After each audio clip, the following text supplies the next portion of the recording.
Halo teman-teman, pernah nggak sih kalian merasa penasaran ketika teman berbicara soal barang, obat kuat ataupun biar nggak stres? Di masa remaja, merasa ingin tahu itu wajar, tapi tidak semua yang kamu coba itu aman. Salah satunya nafza. Nafza adalah singkatan dari narkotika, psikotropika, dan zat adiktif lainnya. Nafza merupakan obat dan zat yang jika disalahgunakan dapat menyebabkan ketergantungan atau adiksi dan dapat merusak fisik, mental, dan kehidupan sosial. Narkotika adalah zat atau obat yang berasal dari tanaman ataupun bukan tanaman, yang berasal dari semi-sintesis ataupun tidak sintesis, dapat menurunkan kesadaran, menghilangkan rasa sakit, kecanduan jika tidak digunakan secara benar. Tropika adalah zat atau obat yang bekerja untuk menurunkan fungsi otak dan sistem saraf pusat sehingga menimbulkan halusinasi, ilusi, dan gangguan berpikir. Adapun obat-obat psikotropika yang sering salah digunakan yaitu seperti sabu-sabu, LSD, dan ekstrik adalah zat yang bisa membuat orang kecanduan. Jika orang itu sudah memakainya, maka ia akan memakai lagi dan lagi, walaupun ia tahu itu bisa membahayakan tubuh dan pikirannya. Contoh dari zat adiktif tersebut adalah rokok, alkohol, narkoba, dan juga obat-obatan yang disalahgunakan. Kenapa nafsa penting untuk kita bahas? Karena nafsa memiliki dampak yang sangat besar bagi kesehatan, sosial, dan juga ekonomi. Dan nafsa dapat menyebabkan ketergantungan, masalah kesehatan fisik, mental, dan masih banyak resiko kesehatan lainnya. Tidak hanya itu, nafsa juga bisa menyebabkan masalah sosial seperti gangguan hubungan keluarga, kehilangan pekerjaan, dan masih banyak resiko lainnya. Nah, berikut adalah penerapan komunikasi pada pasien pengguna nafza pada fase rehabilitasi. Perkenalkan, nama saya Perawat Fahmi Idris.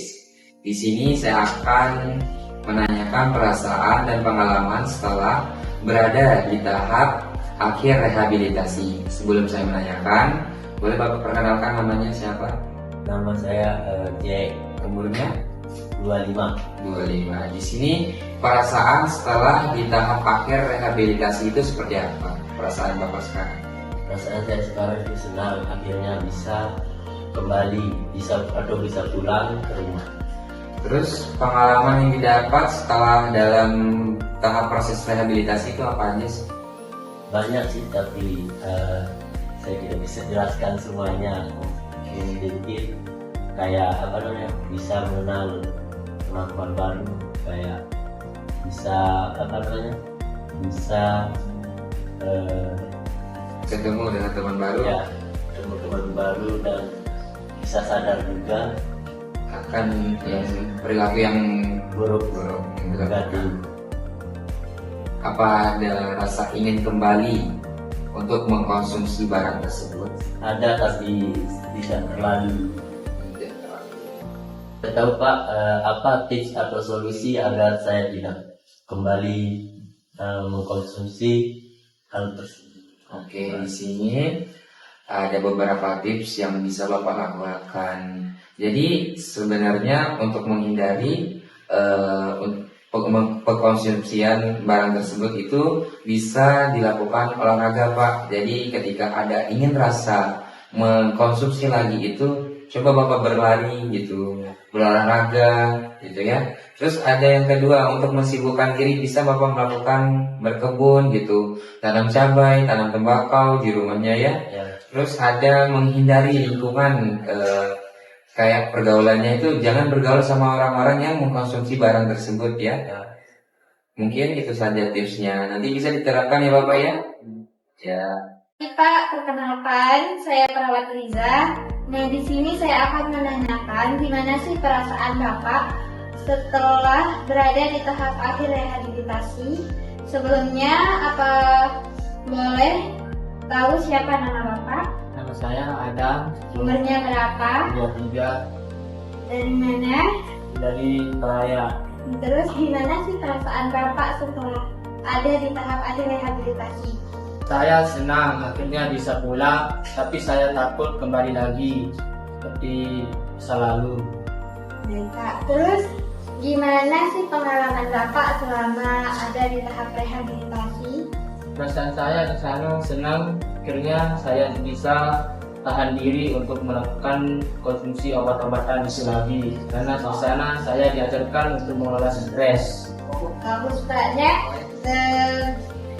Apakah ada rasa ingin kembali untuk mengkonsumsi obat-obatan itu lagi, Pak?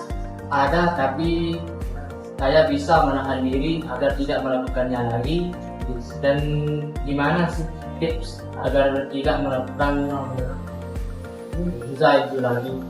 Baik, di sini saya kasih beberapa tips ya Pak agar tidak kembali untuk mengkonsumsi obat-obatan itu lagi. Yang pertama, buat jadwal sehari-hari seperti melakukan kegiatan-kegiatan positif, berolahraga atau kerja, terus melakukan hobi yang Bapak senangi gitu, terus ikuti konseling atau pertemuan rutin. Selamat pagi Pak, perkenalkan saya perawat Komika. Di sini saya akan menanyakan perasaan Bapak setelah sampai di tahap akhir rehabilitasi. Sebelumnya, kalau boleh tahu nama Bapak siapa? Pak Alvin, Umurnya berapa? 35 tahun. Gimana perasaan Bapak setelah di tahap akhir rehabilitasi ini? Senang sih bisa pulang dan kehidupannya berbeda. Apakah ada rasa ingin mengonsumsi Yang belum ada Pak, tapi saya bisa menghindari itu semua. Adakah tips biar tidak mengonsumsi lagi? Untuk mencegah keinginan mengonsumsi zat adiktif, ada beberapa cara Pak. Jauhi diri lingkungan yang berisiko dan teman yang menggunakan zat adiktif. Kalau Bapak stres, Bapak bisa mengolah dengan cara yang sehat seperti berolahraga, makan makanan sehat, dan melakukan hobi. Dan terutama sholat di malam hari dan berzikir. Mungkin itu. Terima kasih Mbak. Cara mencegah penyalahgunaan nafza. Yang pertama, perkuat iman dan karakter. Yang kedua, berteman dengan orang positif. Yang ketiga, ikut kegiatan positif. Yang keempat, berani menolak ajakan. Yang terakhir, edukasi diri dari lingkungan. Selanjutnya, peran keluarga, sekolah, dan masyarakat. Yang pertama, peran keluarga yaitu awasi dan anak. Yang kedua, peran sekolah yaitu edukasi dan bimbingan. Yang ketiga, peran masyarakat yaitu lingkungan sehat. Yang keempat, peran pemerintah atau BNN yaitu tegakkan hukum dan rehabilitasi. Ada 3 dampak dari nafza. Yang pertama itu dampak fisik yang bisa meliputi kerusakan organ tubuh, kecanduan, terus penurunan daya tahan tubuh, overdosis yang bisa berujung kematian. Kedua, dampak psikis dan mental yang bisa meliputi halusinasi, depresi, cemas, dan penurunan daya pikir. Dan yang ketiga yaitu dampak sosial dan hukum yang bisa meliputi rusaknya hubungan keluarga dan sosial.